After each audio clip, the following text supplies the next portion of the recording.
परमेश्वर ऐसे लोगों को ढूंढ रहे हैं, ऐसे लोगों को ढूंढ रहे हैं। कहता है कि कौन है ईमानदार, कहता है कौन है ऐसे लोग जो कह रहे हैं बीज को ढूंढ रहे हैं, बीज को मांग रहे हैं मेरे से। यहां पर क्लियर कहा कह रहा है तुम्हें मैं बीज दूंगा। हाँ, यहां क्लियर लिखा, फिर से पढ़ के बता जल्दी से। अतः जो बोने वाले को बीज और भोजन के लिए रोटी देता है वो तुम्हें बीज देगा और उसे फलवंत करेगा और तुम्हारे धर्म के फलों को बढ़ाएगा। क्लियर लिखा वहां पर, कह रहा वह तुम्हें बीज देगा। मैं इस पॉइंट को जानबूझकर बता रहा हूं दोबारा आपकी समझ के लिए कि वो तुम्हें बीज देगा। अगर आप इस प्रेयर में बैठकर यहां पर आप जितने कमेंट्स कर रहे हो, आप जितने अभी इसी समय कह रहे हो कि प्रभु तू मुझे बीज दे, तो परमेश्वर आपको जो आपने नीचे कमेंट्स किए वो आज रात आपकी प्रोग्रेस होने वाली है, आज रात आपकी प्रमोशन होने वाली है, आज रात आपके वो काम खुलने वाले हैं। लेकिन क्या हम इस बात के लिए तैयार हैं? वचन को ग्रहण करो, जो आज मैं सिखा रहा हूं उसको समझो। और उसी समय पवित्र आत्मा बोलता है, कह रहा है कि तुमने बीज मांगना है। कहता है इसलिए चेले यीशु मसीह के पास आए और वो बोलते थे कि प्रभु तू लोगों को दृष्टांतों में, उदाहरणों में तू समझाता है, कह रहा हमें तो खोलकर बताना, तुम्हें तो समझा। तो आज मैं वही समझा रहा हूं, कह रहा है कि तुम्हें वो बीज देगा, उन्हें वो खाने को देगा। और जब मूसा को मन्ना गिराया स्वर्ग से, तो उसी समय जब इजरायलियों को पहले वो बीज मांग रहे थे और उनको कभी किसी बात की घटी नहीं हो रही थी, जंगल में चल रहे थे, कपड़े भी उनके फट नहीं रहे थे, जूतियां भी उनकी घिस नहीं रही थी, मतलब 40 साल जंगल में उनके कपड़े भी फटने नहीं दिए परमेश्वर ने। क्यों? क्योंकि वो बीज मांग रहे थे कि परमेश्वर हमारे अंदर ये टैलेंट दे, हमारे अंदर ये हुनर दे, तो परमेश्वर उनको दे रहा था। लेकिन अगर वो थोड़े दिन के बाद उन्होंने क्या कर दिया, उन्होंने रोटी मांगना स्टार्ट कर दिया। और यहां पर लिखा कह रहा है कि वो कह रहा है मांगने वालों को रोटी भी देता है, लेकिन कह रहा है वो तुम्हें बीज देगा। इसका बड़ा गहराई से इस बात को समझना है कि यहां पर जब उन्होंने रोटी मांगा तो स्वर्ग से परमेश्वर ने मन्ना गिराया, लेकिन देख सकते हैं कि वो मन्ना उन्होंने जब हद से ज्यादा चख लिया, अपने घर में रख लिया, एक की जरूरत है, अगर 2 की जरूरत है रोटियों की, तो उन्होंने 6 रख ली। तो उसी समय क्या हुआ कि वो मन्ना बांस मार गया, कीड़े पड़ गए। मतलब आज बहुत सारे लोगों की आशीषों में कीड़े जब पड़ते हैं, बहुत सारे लोगों की रोटियां बांस जब मारती हैं, उनके बिजनेस बर्बाद जब हो जाते हैं, जब वो परमेश्वर की आज्ञाओं को नहीं मानते, जब परमेश्वर के दास की बात को जब मानते हैं, जब उसकी आज्ञाओं को मानते हैं। तो मैं कह रहा हूं कि जो लिखे हुए पर गौर करता है तो उसकी जिंदगियों में कभी भी कोई आशीष बांस मारने वाली नहीं है। याद रखना, कोई भी कीड़ा आपकी संपत्ति पर नहीं लगने वाला, कोई भी कीड़ा आपकी हड्डियों में, आपकी नसों में, आपकी मांसपेशियों में नहीं आने वाला। लेकिन पवित्र आत्मा आपको बताना चाहता है, कह रहा है उन लोगों की जिंदगियों में कीड़ा लगता है, कह रहे जो कह रहे कि रोटियों के पीछे भाग रहे हैं। हम देखते हैं बाइबल से एक जगह, यहां पर कई बार ऐसा हो जाता है जब लोग निराश हो जाते हैं तो क्या अच्छे विश्वासी भी उस ओर चले जाते हैं। उत्पत्ति के 26 के जब हम 2 को देखते हैं, यहां पर इसहाक क्या कर रहा था अपनी लाइफ में कि इसहाक इतना परेशान हो गया, इतना समस्या में था, और वो इस समय मतलब रोटियों की खोज में था। अकाल पड़ गया इसहाक के जीवन में। कई बार ऐसा हो जाता है, विश्वासी इतना दुखी समस्याओं में चला जाता है, लेकिन यहां पर इतना टैलेंटेड है ये बीज मांगने वाला भी, कौन? परमेश्वर से सामर्थ मांगने वाला, ईमानदारी मांगने वाला, पवित्रताई में चलने वाला ये व्यक्ति भी अकाल के दिनों में ये गलती कर बैठा। और ये यहां पर क्या कह रहा है 26 के 2 में, हम इंग्लिश में और हिंदी में पढ़ते इसको। हाँ हाँ पढ़े। वहाँ यहोवा ने उसको दर्शन देकर कहा, मिस्र में मत जा, जो देश मैं तुझे बताऊं उसी में रहे। सुन इंग्लिश में पढ़ा। इधर देख इसकी लाइट।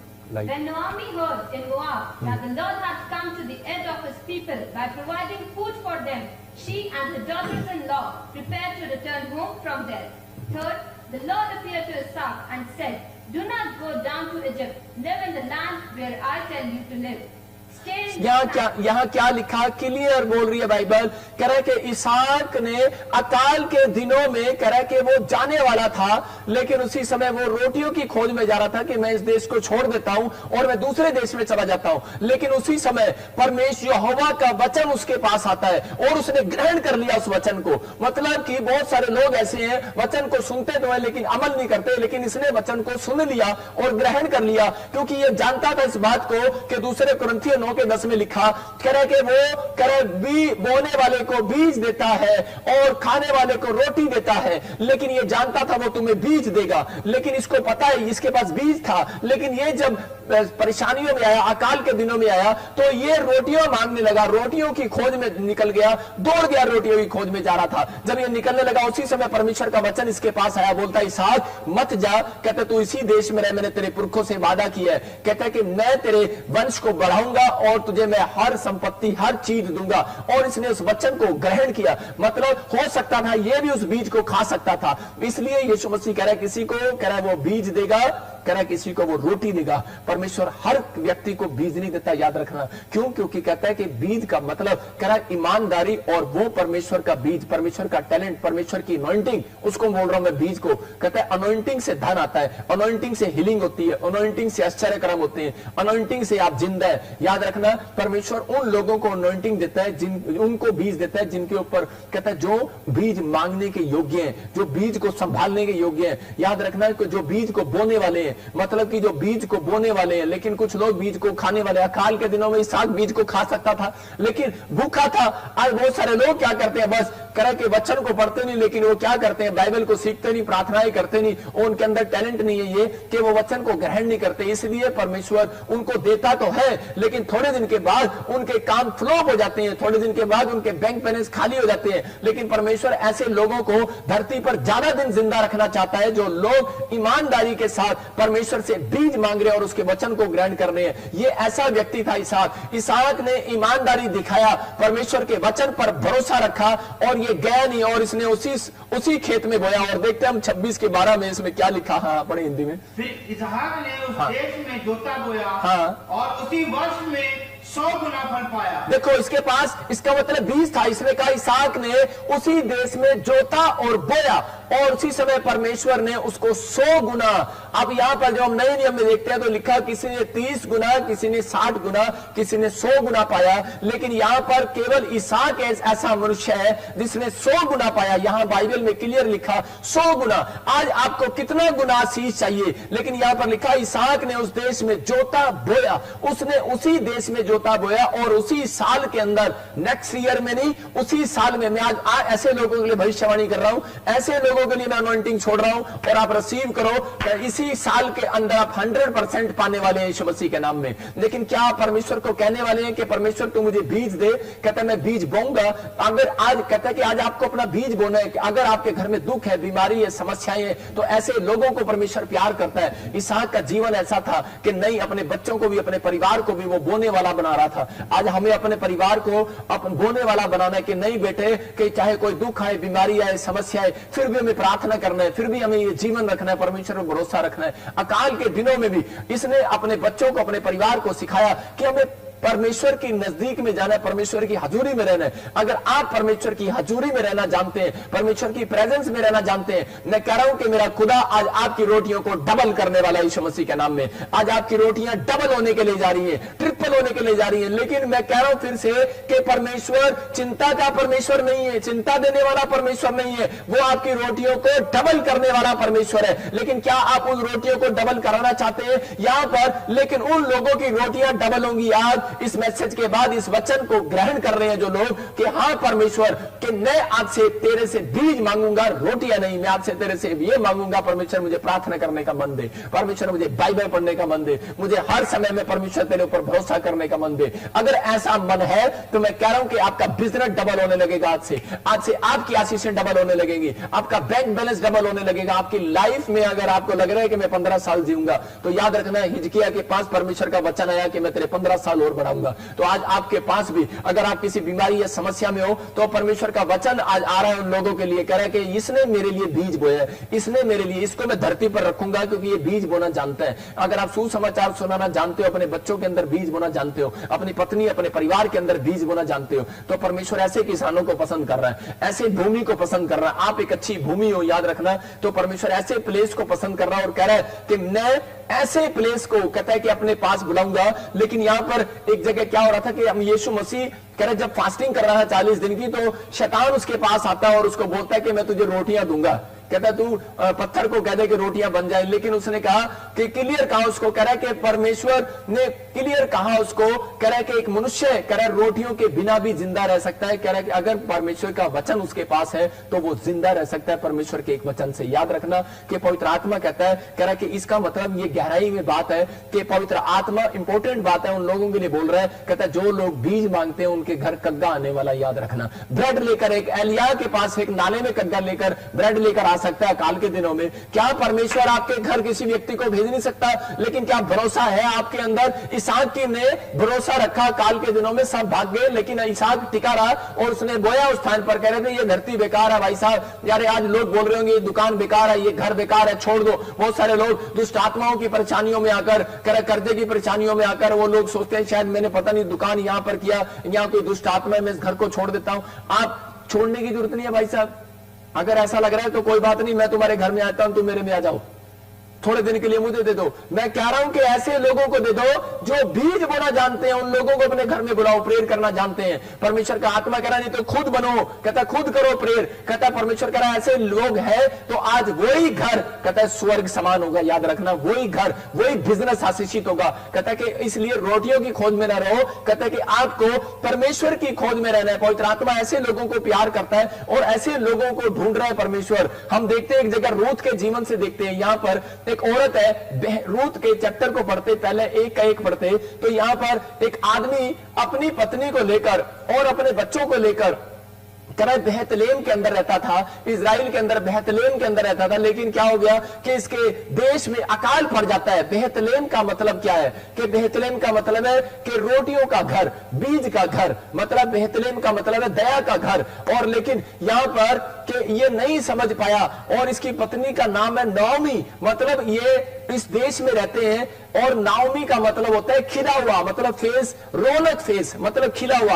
आप अगर परमेश्वर के वचन को पढ़ते हैं और अगर आप बाइबल को पढ़ते हैं और आप हर संडे लाइव प्रेयर में बैठकर परमेश्वर का वचन सुन रहे हो और प्रेयर को सुन रहे हो, ईमानदारी से कह रहे हैं कि परमेश्वर मेरे अंदर ये बीज आ गया, मैं तेरा बीज हूं, मैं किसका बीज हूं। अगर आप कहते हैं कि स्पिरिचुअल फादर है प्रॉफेट बजिंदर सिंह, तो आप मेरा, तो आप उसी समय आप किसके बीज हो? आप इस चर्च के बीज हो। तो परमेश्वर का आत्मा कह रहा है आप अगर यीशु मसीह के बीज हो तो आप क्या कर रहे हो? आप कह रहे हो कि नहीं मैं प्रार्थना करने वाला बनूंगा, नहीं मैं बाइबल पढ़ने वाला बनूंगा। परमेश्वर ऐसे लोगों की रोटियां डबल करने वाला है। हम इसको देखते हैं इस व्यक्ति के जीवन में क्या हुआ कि ध्यान से पढ़ेंगे। हाँ, अकाल के दिन आए तो क्या हुआ? हाँ, जिन दिनों में न्यायी लोग न्याय करते थे उन दिनों में देश में अकाल पड़ा।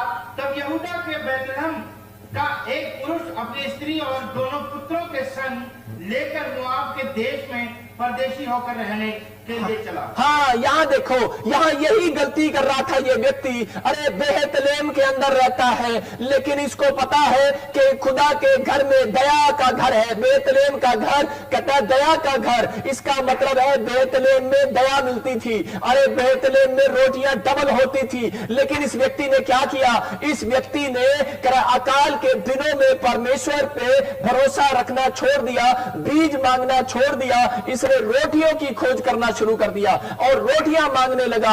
और जब कोई व्यक्ति बेहतलेम को छोड़कर, परमेश्वर के घर को छोड़कर, यीशु के नाम को छोड़कर, जब वो करे के परमेश्वर के पीछे जाना छोड़कर करे संसारिकता के पीछे जाता है तो उसकी जिंदगी में बर्बादी आती है। और ये व्यक्ति यही गलती कर बैठा। ये यहाँ पर नामी को लेकर और नामी भी संसारिक बातों में पढ़कर कि हम क्या खाएंगे, क्या पिएंगे और चिंता करके ये चली जाती है, ये चली गई है एक दूसरे देश में, मोआब देश में। ये पैसा कमाने के लिए गई है, ये रोटियों को डबल करने के लिए गई है। आज बहुत सारे लोग अपनी लाइन से भटक जाते हैं। वो लोग आज पैसा कमाने के लिए अमेरिका, इंग्लैंड, न्यूजीलैंड, आज बिना परमेश्वर से पूछे वो दौड़ जाते हैं, परमेश्वर के पीछे दौड़ जाते हैं। वो बिना परमेश्वर से पूछे कि पवित्र आत्मा हमारी रोटियां कहां डबल करेगा तू। अगर आज एक अच्छा बीज है तो आप परमेश्वर से पूछेंगे परमेश्वर में बिजनेस कहां स्टार्ट करूं। अगर आप एक अच्छा बीज है तो आप पूछेंगे परमेश्वर मैं कहां प्रार्थना स्टार्ट करूं, मैं कहां कुआं खोदूं। जितने भी बाइबल के अंदर आए, अब्राहम, इसहाक, याकूब ने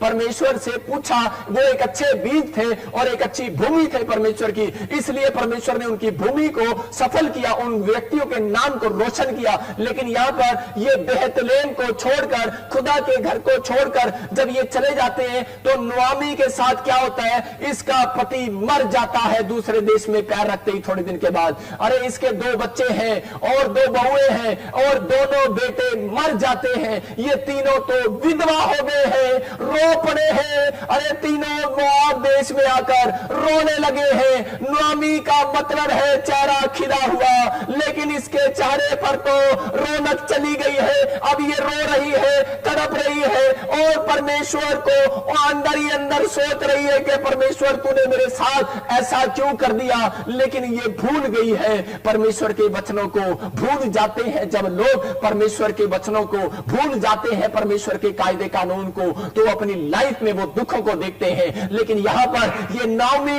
भूल गई है और इसने बेतलेहम को छोड़ दिया है। बेतलेहम मतलब खुदा की दया के घर को छोड़ दिया, रोटियों के घर को छोड़ दिया। ये अपने पैसे को डबल कराने के लिए अकाल के दिनों में दौड़ रही है। आज बहुत सारे लोग यही तो गलतियां कर रहे हैं। याद रखना, जो परमेश्वर का बीज है, जो परमेश्वर से बीज मांग रहे हैं, उनकी रोटियां अकाल के दिनों में भी डबल होने वाली है यीशु मसीह के नाम में। आपको भागने की जरूरत नहीं है, आपको ये प्लेस छोड़ने की जरूरत नहीं है, आपको यीशु मसीह को से हटने की जरूरत नहीं है। पवित्र आत्मा कह रहा है आपको अपना बीज कह रहा है कि वेट करना है कि वो फलवंत होने वाला, आपको प्रार्थना करनी है और आपका बीज आपको फलवंत करने वाला। लेकिन यहां पर ये औरत चली जाती है और बच्चे मर जाते हैं और रो पड़ती है। लेकिन इसको थोड़े दिन के बाद इसके 1 के 6 में पता लगता है कि पढ़ते जो उसमें क्या लिखा कि थोड़े दिन के बाद इसको पता लगता है परमेश्वर ने दया कर दिया है। हाँ, तब वो मोआब के देश में ये सुनकर कि यहोवा ने अपनी प्रजा के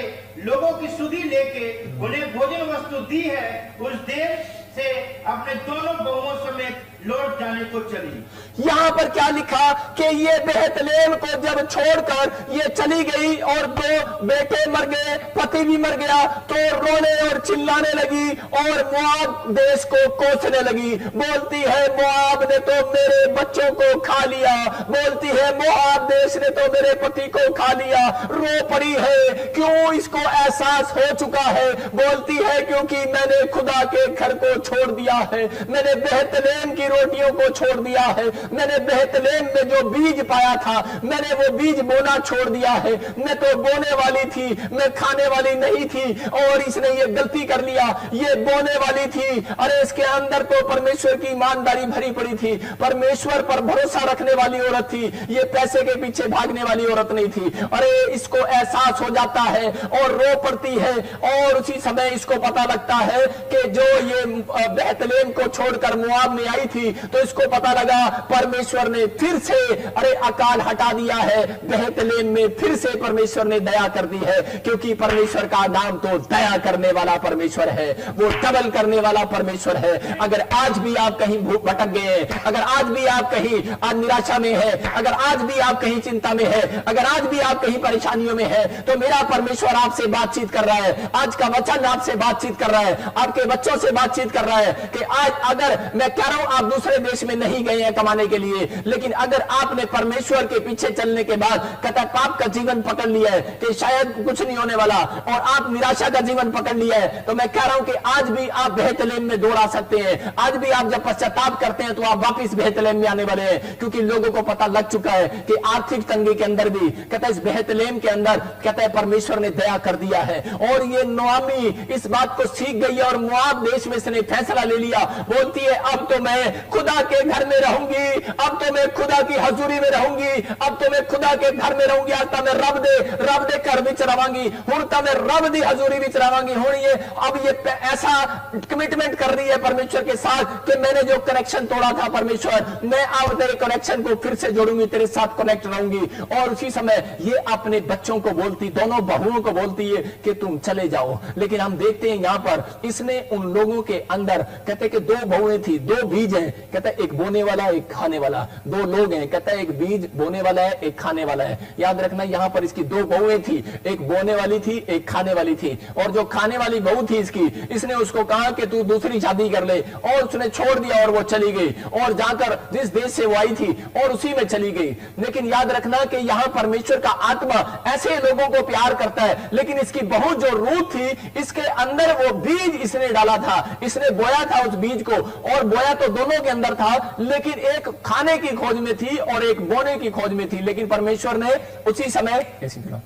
उसी समय परमेश्वर के आत्मा ने अद्भुत काम किया, और यहां पर रूत ने उसको नहीं छोड़ा। रूत ने बोला कि मैं नहीं जाऊंगी। उसकी सास ने कहा कि तू छोड़ दे, लेकिन उसने कहा कि मैं नहीं जाऊंगी, मैं परमेश्वर के वचनों की खोज करूंगी। बोलती है कि नहीं, मैं तो अब जो मैं देश छोड़कर आई हूं, अब जो ये मूर्ति पूजा को छोड़कर आई थी, ये वापिस नहीं गई। इसने कहा कि नहीं, चाहे दुख आए, चाहे बीमारी आए, चाहे समस्या आए, चाहे कर्जा आए, कहती कि मैं वापिस नहीं जाऊंगी। मैं पेड़ों में, पत्थरों में, बाजारों में, गलियों में, कहता कि मैं अब उनकी उपासना करने के लिए नहीं जाऊंगी, क्योंकि मैंने जो कमिटमेंट किया है, कह रही जो मेरे अंदर तूने बीज बोया है, कहती कि मैं अब उसी में बनी रहूंगी। चाहे दुख आए, चाहे बीमारी आए, चाहे समस्या आए, चाहे कर्जा आए, चाहे कोई प्रॉब्लम्स आए, बोलती है कि मैं तो तेरे साथ बनी रहूंगी ईमानदारी के साथ। और परमेश्वर ऐसे लोगों को प्यार कर रहा है, ऐसे लोगों को ढूंढ रहा है, और इसके विश्वास के अनुसार इसकी सांस ने जो है इसको अपने साथ रखा, और पवित्र आत्मा ने इसको फैलाया, इसको फुलाया, इसको बढ़ाया, और रूत बढ़ती चली गई, बढ़ती चली गई। लेकिन ये जब अपनी बहू को लेकर वापिस जाती है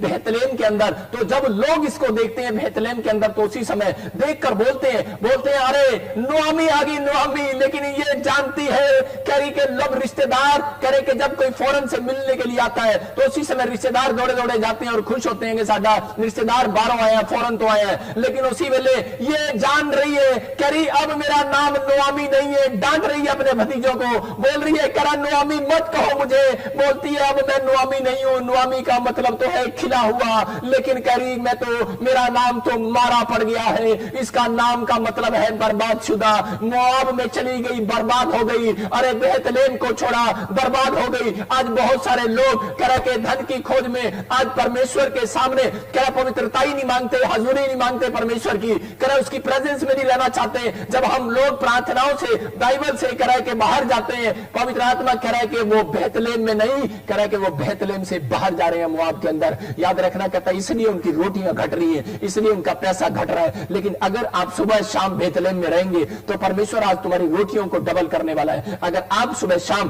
प्रार्थना में रहेंगे, बाइबल में रहेंगे, तो याद रखना पवित्र आत्मा कह रहा है कि तुम्हारा घर, कहता है कि तुम्हारे ऊपर फिर से दया होने वाली है। बेशक कह रहा है कि यहां पर नुआमी ने यह जान लिया था कि बेशक मेरे ऊपर दया नहीं हुई है, मैंने दया को ठुकरा दिया और मैंने पाप किया, मैंने गलती की है, लेकिन ये फिर से बेहतलेम में आती है। अगर आज कोई ऐसा इंसान अपनी लाइन से भटक गया, आज बाइबल उन लोगों के लिए बोल रही है, कहता है कि मोआब के पीछे ना जाओ, कहता है आज आप बेहतलेम में रहो। कहता है कि आज आप फिर से, मेरा परमेश्वर आपके ऊपर दया करने वाला है, मेरा परमेश्वर फिर से आपकी रोटियों को डबल करने वाला है, फिर से वो आपके बच्चों को आशीषित करने वाला है। आज का वचन सुनने के बाद अपने हाथों को उठाओ और कहो आज मेरे बच्चे की प्रमोशन होने वाली है, आज मुझे नई जिंदगी मिलने वाली है, आज मेरी लाइफ में नया काम होने वाला है। मेरा पवित्र आत्मा आज आपकी रोटियों को डबल करने वाला है और आप आशीषित होने वाले हैं यीशु मसीह नासरी के नाम में।